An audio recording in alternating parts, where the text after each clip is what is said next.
Is up, my beautiful people? Shout out to the inner circle.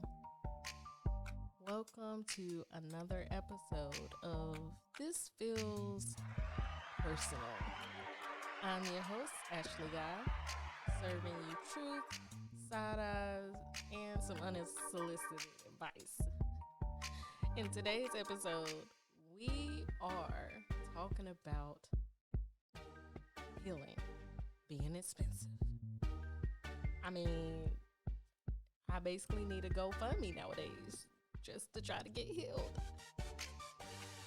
Because between copays, crystals if you into that kind of thing, calling out of work just to get a mental health day, I swear healing costs more than rent nowadays. So let's talk about it, peeps. Again, I can only speak from my personal experiences.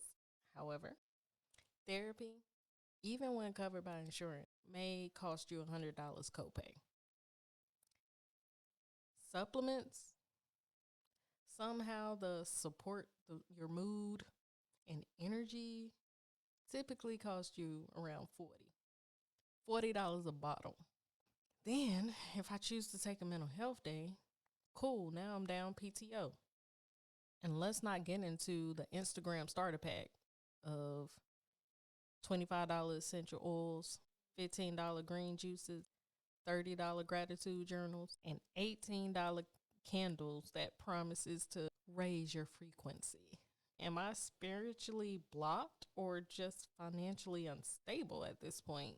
Wellness culture nowadays feel less like healing and more like a shopping spree with my inner child in charge of the debit card. And then you have the pieces that money cannot cover, like time, energy, missed opportunities. Prioritizing yourself above plans with friends, saying no to people, saying no to patterns that tend not to be in your best interest. Healing changes your tolerance. Before, you was all about the tea. Now gossip tastes bitter to you. You used to fix everyone, but now you seem to be out of glue, my friend. Raise your hand if your nighttime routine involves ignoring texts because you're just overwhelmed and you're choosing your peace. Yeah, same. But because of all of this, it can get lonely. Unfortunately, well, I don't want to say unfortunately because it can be a good thing. In the end, it is a good thing because you can outgrow people and things. And sometimes when you heal and your energy shifts, your circle tends to shrink as well. Yeah, I changed, but that's the point. Growth is the entire point. And when you grow, you change. And in that change, you change who you can be around. Not everybody is meant to be in your life your entire life. Some people are only meant to be there for a season. That's it. There are people that I met in college that I just knew we were going to stay attached at the hip whenever we got grown. And when I say grown, I mean graduated from college, got a job, started having kids, the whole nine. And I look at my circle now and they're not there because I outgrew that relationship. Not to say anything was wrong with them. We just drifted apart and that's okay. And you may have to take time to grieve that, but regardless, it was necessary. Maybe being around them was stunting your growth. You never know. Let's talk about financial trauma and emotional debt. Some of us didn't necessarily grow up broke. We grew up in survival mode. And I mean, for me, the scarcity mindset had me hoarding free trials and apologizing every time I invested in myself.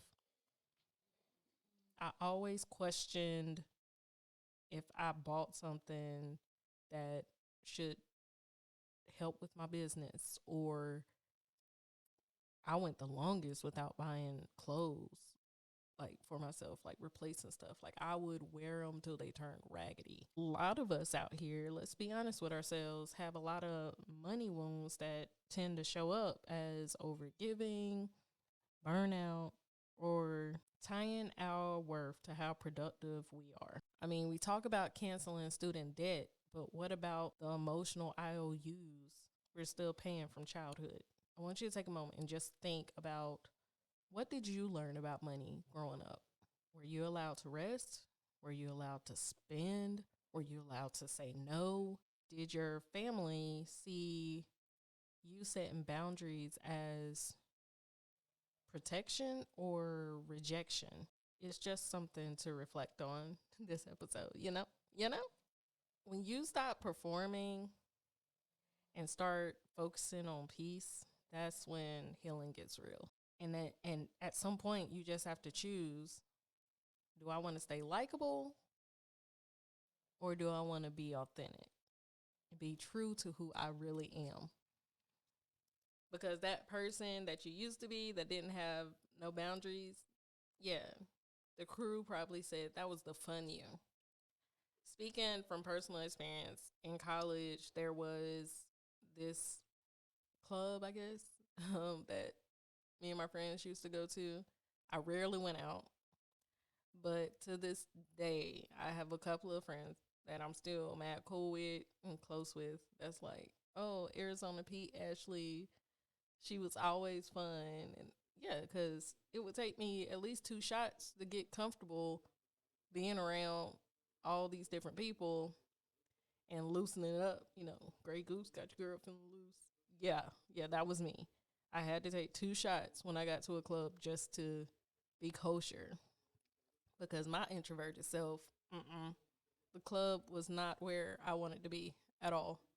But it was weird. It was like this line dance. It was a country spot that switched into a R&B hip hop spot at like 10 o'clock or something like that. It was real weird. They had a riding bull in there the whole night. And I never rode the bull either, now that I think about it. No, yes, I did. I did ride the bull. And I want to say my whole girl Deanna paid for me to ride the bull. Fun times. Fun times, as they would say. But now, yeah, I'm that girl no more. I'm okay declining invites, you know. I'm okay not explaining myself to people, because I mean, if I don't want to go, I don't want to go. And my real friends, they respect that. But those people that I don't consider my close friends, they're more like associates. They typically, some of them would be prone to make statements like, oh, you acting funny, you're not the same, you doing too much. Truth is, you're just outgrowing them. And those people that I outgrew, I'm okay with. Like, it took me a while to accept it, but hindsight, I'm okay with that. So that grief of losing who you used to be is a real thing too. But it's something that you work through. It's something that you build from. You get stronger and stronger, both mentally and spiritually, when it comes to those type of relationships that you outgrow. So I ask you, my good people, are you living in, your truth, or are you just napping in somebody else's comfort zone? It's something to think about. Just saying. Let's go there. Let's go to healing or just high-end coping. Yeah, let's think of it that way. If your version of healing requires 3 apps, 2 memberships, and a full moon, we might need to talk. I mean, for real, for real. I want us to be able to identify when wellness becomes aesthetic. We out here paying $300 for a retreat, but haven't had a real conversation with ourselves in months. That don't even sound right. Healing isn't in your cart. It's in your choices. Bruh. Let me say it again for the people in the back. Healing isn't in your cart. It's in your choices. You need to check your receipts and figure out what's really helping you heal. You need to figure out if it's actually helping you heal or just helping you feel numb. Do not confuse consumption with transformation. You need to learn and be able to identify the difference. So, y'all know I like my Reddit segments. And I found this post on Poverty Finance. Don't ask no questions while I was in there. But something stood out to me. It started with, I had to stop therapy, not because it wasn't helping, but because it cost too much. And it ended with an impossible question. Can I even afford to fall apart? That part, because girl saying, I had to take a break from therapy because it costs too much. But it's wild how to get better, you have to feel worse. Financially, emotionally, and spiritually, and socially. But you're not doing it wrong. You're doing the real work, people. You're doing real work, I promise you. And it's the kind that can't be packaged, priced, or posted. You're in the messy middle. We both are. So thank you for listening to Healing is Expensive. And I'm not just talking about therapy. Until we see each other again in the next episode, stay hydrated. And let's do a journal entry today. What do you think? Until next time, my friends. Bye.